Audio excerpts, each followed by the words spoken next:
Welcome back to the channel, everyone. I'm Saladino.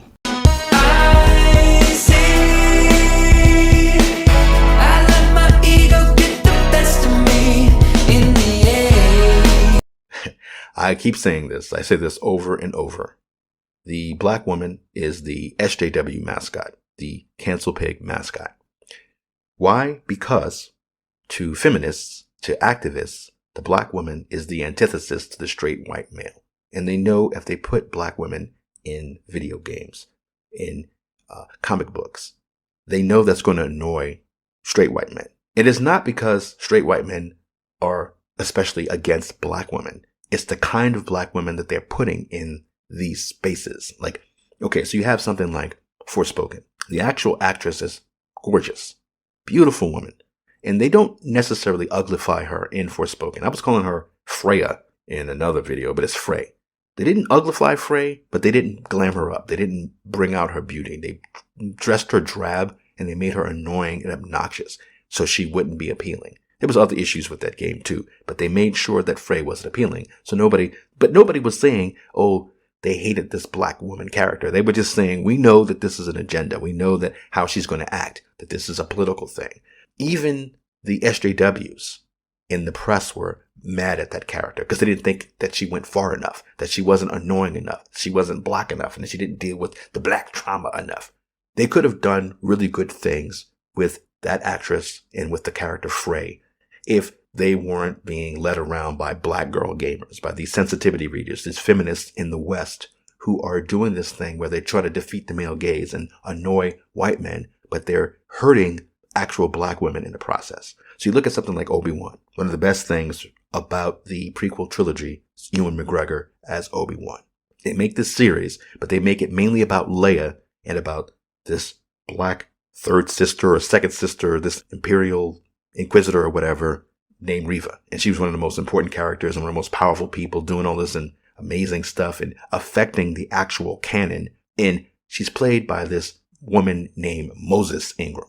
Now, her real name's not even Moses, but we have to play this stupid gender game and this, I'm a feminist, and to show that I'm a strong feminist is I'm going to act like I'm a man. That's it. Like, I'm not a feminist, but I would not be a feminist if I was a woman, because I would be like, you're saying essentially that women don't have any value unless they're a man. That's why people like J.K. Rowling get attacked viciously and endlessly for saying, no, I'm a woman.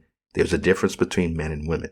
So you have these stupid ass headlines, like with Obi-Wan, where people were like, oh, Moses Ingram, actress in Star Wars with this great role, this great important role, is being attacked by vile racist abuse. And they're saying it here. Romeo and Juliet play starring Tom Holland and Francesca Amawuda Rivers faces a barrage of racial abuse. The producers of the London production said the hateful online comments following the casting news needed to stop. It's not going to stop, and they know it's not going to stop.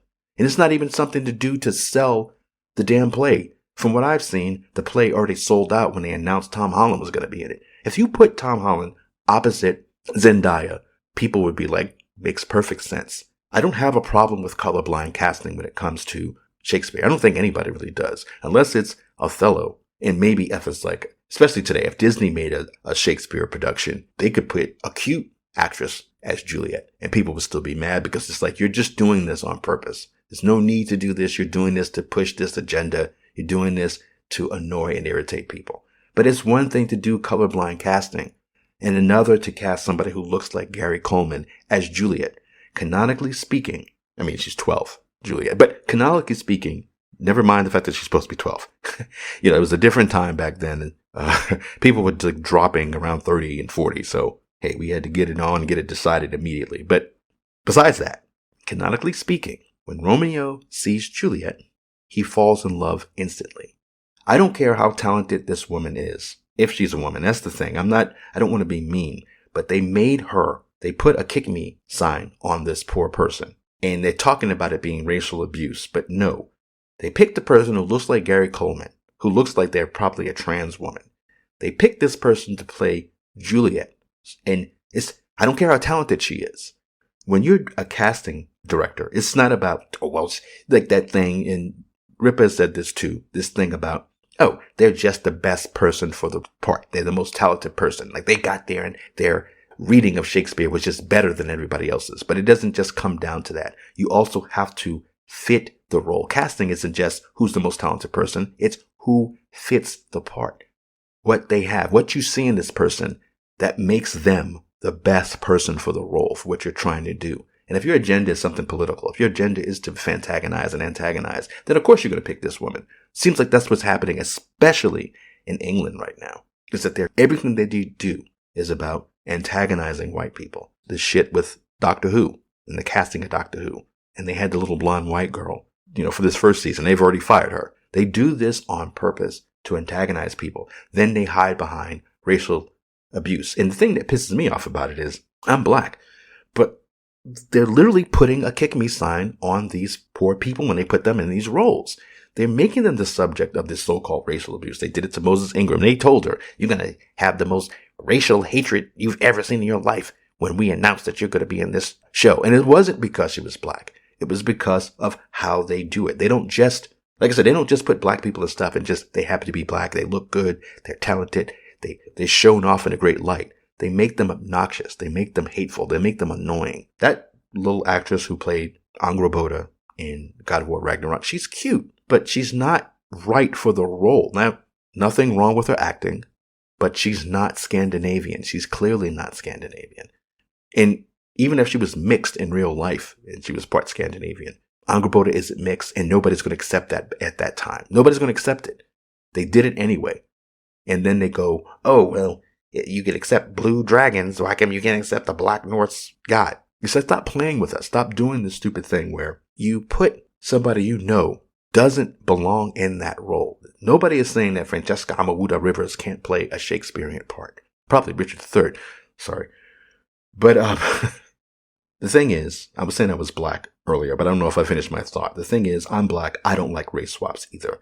And especially when they do this to these black women, they're purposely putting them in a position where there's so-called racial abuse. Now, when you talk about racial abuse, it's people commenting on the fact that she shouldn't have been picked for this part. But then, of course, there's always going to be a group of people who are straight out just calling this girl a chimp or whatever. They're subjecting her to this. She doesn't need to be online, but she knows what's going to happen whenever she does go online. There's going to be comments about her and conflating people angry at the fact that they picked this ugly woman to challenge beauty standards versus people who are racist about it. If they picked an ugly woman, they could have picked a white woman who would have been, not attractive, and people would have said, who's this fat, ugly woman that you picked as Juliet? That's not Juliet.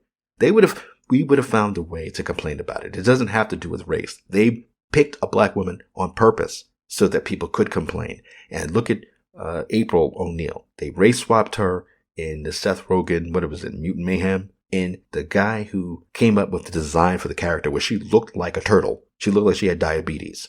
Like she didn't look anything like the white April. They literally could have just made her a black version of the character we already saw, but they didn't do it. Even when people, and they do this weaselly, cynical thing, even when people tried to say that April was originally black. Even if you wanted to accept it, even if you said, you know what, fine, how about this? Maybe she was black in the original drawings, but did she look like this? Did she look like she had diabetes? When the guy showed the sketches, they were all bad. But they literally made her look retarded and psychopathic in some of them. She looked like a creature that would climb out of a well after a curse that you've accidentally inflicted upon yourself. And we're supposed to take this seriously, especially now. You got somebody like Sydney Sweeney, beautiful, gorgeous. A lot of people excited about it, but you know what's going to happen now. I'm surprised it hasn't happened, and maybe it has, and I just haven't come across it yet. They're going to hold her up as the right-wing queen or something, even though she's not right-wing, I don't think. But I don't know if she's conservative or anything like that. But they're going to hold her up as this is what the far right loves. They've done it to Eve already. There's that stupid clown, some black guy with pink headphones. I'm so sick of that BS, even though pink was actually a male color in history. But we won't get into that. But he was on there with Alyssa McConaughey, who I can't talk about Alyssa McConaughey because she's so annoying. She makes my skin crawl. She's annoying. She's like a gnat who thinks she's an eagle. So she thinks she's really going against the anti-woke and the far right, when really she's just an annoying person. And it's one of those things where that's what I'm seeing with the people who are talking about people lashing out at choosing this Francesca person to be Juliet. Where they're going, oh, look at the racists mad at a black woman being cast as Juliet. Like, you've never heard of colorblind casting before, or like you even care about Shakespeare, like you never was going to go see the play anyway. That's not what people are lashing out against or commenting on. I don't care. I'm not going to go see this play. I would never see this play. I don't give a shit about seeing Tom Holland as Romeo. But the thing is, if you're looking at it, especially with this culture war stuff, you're going to comment on it because you know why it's being done. Again, it's being done to challenge beauty standards. And you're putting these people, you're subjecting them to this so-called racial abuse. But okay, again, jumping around. So there was the guy who said that Eve was like the right-wing queen now. Like, you can't be just a normal person. You can't be on the left. You're only right-wing if you appreciate beauty. So if they really think that's the case, then they really do think that black people, like I keep saying, especially black women is the SJW mascot. You see that stupid ass post, I don't even know where it's from. There was that post where the person was saying that Miles' girlfriend was a realistic portrayal. That girl's not cute at all. She's an ugly girl. But there's some light-skinned, I think blue-eyed character that somebody else designed. And they were like, if you design a character that looks like this, then you're a racist Nazi. You're racist for making an attractive light-skinned character. They could have made an attractive dark-skinned character and they still would have called them racist. Especially now, because they're literally using black people, or black women in particular, to defeat the male gaze. And then get mad when you say this person is ugly. You can't challenge people's beauty standards. Especially when, again, like I said, a lot of this stuff, when you look at somebody like Eve or something, these are ideals. They're not even standards. They're ideals. Is what people find attractive can be varied.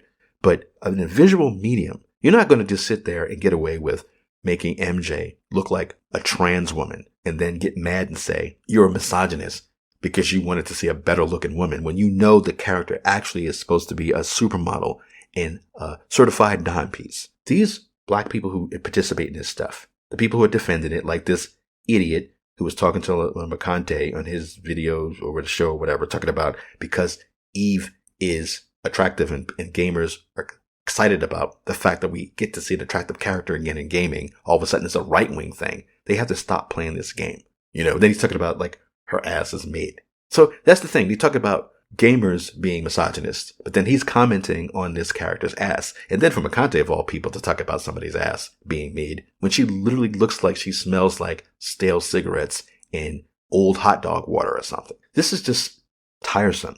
It's so apparent that they're using black women. They're using them as a shield to shove their agenda down everybody's throats. And then when people just simply point out stuff like, this girl doesn't look like a girl for one, but she certainly doesn't look like somebody would fall in love with at first sight. And then you go, oh my God, the racial abuse is just absurd. I can't handle it. What's wrong with you Nazis?